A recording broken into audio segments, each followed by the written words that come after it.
Establishing partnerships and alliances to counter the effects of floods has now become commonplace across susceptible areas of the globe. The Zurich Flood Resilience Alliance, for example, has 9 international NGOs and corporate business members working together in countries like Indonesia, finding practical ways to help communities strengthen their resilience to flood risks. We really need to strategize better how we could prioritize, how we could have a more climate-proven planning in country, but not only stop at the national level. The challenge is how to make sure that the guidance, the policy framework at the national level really could provide an enabling environment for the subnational government and also the local government, because Indonesia is a huge country. We have a very diverse contextual issue and challenge and problem.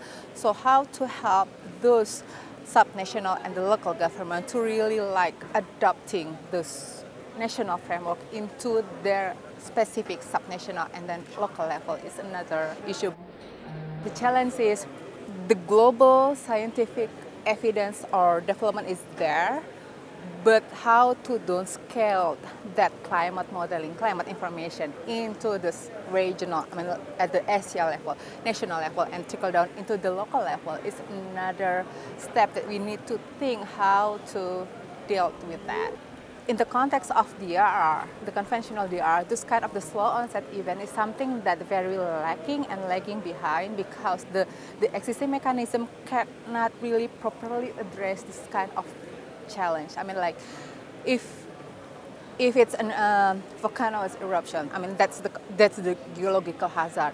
There's a certain mechanism on the DRR community to deal with that. But if you are talking about the sea level rise, or permanently ecosystem change, or this kind of this very slow onset event, there's an interaction between the DRR perspective and the development perspective that really need to cooperate together, and that's why in Indonesia we are starting to think about the convergence between the adaptation and DRR, because we are facing all of this kind of challenge, both the rapid onset, the tsunami, this kind of flood, and also this kind of things, and also the slow onset event like the sea level rise, the ecosystem changing.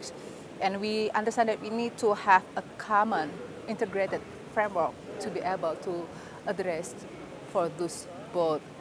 Yeah, the planning is there, the process is there, we already start, but we keep the challenges become greater, so we really need to improve our policy and also the action base, the action that a follow-up of this kind of this policy.